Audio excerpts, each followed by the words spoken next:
ರಾಜ್ಯದ ಜನತೆಗೆ ನಮಸ್ಕಾರ.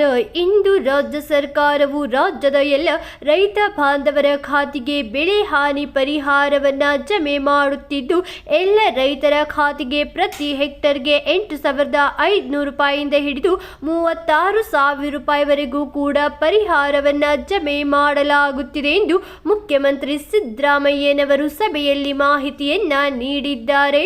ಹೌದು, ಹಾಗಾದರೆ ಯಾವ ಜಿಲ್ಲೆಯ ರೈತರಿಗೆ ಪರಿಹಾರ ಬಿಡುಗಡೆ ಮಾಡಲಾಗುತ್ತಿದೆ, ಎಷ್ಟು ಪರಿಹಾರವನ್ನ ರೈತರ ಖಾತೆಗೆ ಜಮೆ ಮಾಡಲಾಗುತ್ತದೆ, ಯಾವಾಗ ಪರಿಹಾರದ ಹಣ ಬಂದು ರೈತರ ಖಾತೆಗೆ ಜಮೆಯಾಗುತ್ತದೆ ಎಂಬುದರ ಸಂಪೂರ್ಣ ಮಾಹಿತಿಯನ್ನ ಈ ಒಂದು ವಿಡಿಯೋದಲ್ಲಿ ತಿಳಿಯೋಣ ಬನ್ನಿ.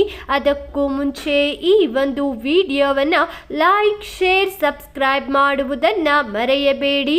ಹೌದು ಸ್ನೇಹಿತರೆ, ಅತಿವೃಷ್ಟಿಯಿಂದ ಹಾನಿಗೊಳಗಾದ ಬೆಳೆಗಳಿಗೆ ರಾಜ್ಯ ಸರ್ಕಾರ ಆರ್ಥಿಕ ನೆರವನ್ನ ಘೋಷಣೆ ಮಾಡಿದೆ.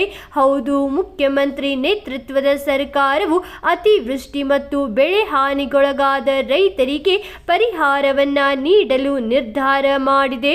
ಅದರಂತೆ ಎಲ್ಲ ರೈತರಿಗೂ ಕೂಡ ತೋಟಗಾರಿಕಾ ಬೆಳೆಗಳಿಗೆ ಪ್ರತಿ ಹೆಕ್ಟರ್ಗೆ 36,000 ರೂಪಾಯಿಯಂತೆ ಒಟ್ಟು 3 ಹೆಕ್ಟರ್ಗೆ ಪರಿಹಾರವನ್ನ ಜಮೆ ಮಾಡಲಾಗುತ್ತಿದೆ. ಹಾಗೂ ಮಳೆಯಾಶ್ರಿತ ಹಾಗೂ ನೀರಾವರಿ ಬೆಳೆಗಳಿಗೆ 8,500 ರೂಪಾಯಿಯಿಂದ ಹಿಡಿದು 16,500 ರೂಪಾಯಿವರೆಗೂ, ಪ್ರತಿ ಹೆಕ್ಟರ್ಗೆ 16,500 ರೂಪಾಯಿಯಂತೆ ಗರಿಷ್ಠ 2 ಹೆಕ್ಟರ್ಗೆ ಪರಿಹಾರವನ್ನು ಪಾವತಿಸಲಾಗುತ್ತಿದೆ. ಹೌದು ಸ್ನೇಹಿತರೆ, ಅದೇ ರೀತಿಯಾಗಿ ದ್ರಾಕ್ಷಿ ಬೆಳೆಗಾರರಿಗೆ ಶೆಡ್ ನೆಟ್ ಮತ್ತು ಇತರೆ ಸೌಲಭ್ಯಗಳಿಗಾಗಿ ಸರ್ಕಾರವು 232 ಕೋಟಿ ರೂಪಾಯಿಗಳ ಸಬ್ಸಿಡಿ ಸಾಲವನ್ನ ವಿತರಿಸುತ್ತದೆ.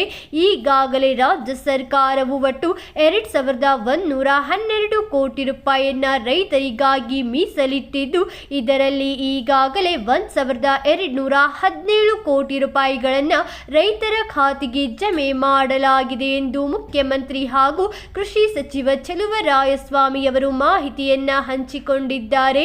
ನೀವು ಕೂಡ ಬೆಳೆ ಹಾನಿ ಪರಿಹಾರಕ್ಕಾಗಿ ಅರ್ಜಿಯನ್ನ ಸಲ್ಲಿಸಿದ್ದರೆ ಕೂಡಲೇ ನಿಮ್ಮ ಖಾತೆಯನ್ನ ಚೆಕ್ ಮಾಡಿಕೊಳ್ಳಿ ಹಾಗೂ ನಿಮ್ಮ ಖಾತೆಗೆ ಪರಿಹಾರ ಜಮೆಯಾಗಿದ್ದಲ್ಲಿ ಕಮೆಂಟ್ನಲ್ಲಿ ಎಸ್ ಎಂದು ಟೈಪ್ ಮಾಡಿ ಕಳುಹಿಸಿ. ಇವತ್ತಿಗೆ ಇಷ್ಟೇ ಸ್ನೇಹಿತರೆ. ಈ ಒಂದು ವಿಡಿಯೋ ಇಷ್ಟವಾದಲ್ಲಿ ಲೈಕ್ ಮಾಡಿ. ನೀವು ಇನ್ನೂ ಆದರೂ ಕನ್ನಡ ಸುದ್ದಿ ಚಾನೆಲ್ ಅನ್ನು ಸಬ್ಸ್ಕ್ರೈಬ್ ಮಾಡಿಲ್ಲವೆಂದರೆ ಈ ಕೂಡಲೇ ಸಬ್ಸ್ಕ್ರೈಬ್ ಮಾಡಿಕೊಳ್ಳಿ ಹಾಗೂ ಈ ಒಂದು ವಿಡಿಯೋವನ್ನ ನಿಮ್ಮ ಎಲ್ಲ ರೈತ ಸ್ನೇಹಿತರೊಡನೆ ಶೇರ್ ಮಾಡುವುದನ್ನು ಮರೆಯಬೇಡಿ. ವಿಡಿಯೋವನ್ನ ಸಂಪೂರ್ಣವಾಗಿ ನೋಡಿದ್ದಕ್ಕೆ ಧನ್ಯವಾದಗಳು ಸ್ನೇಹಿತರೆ.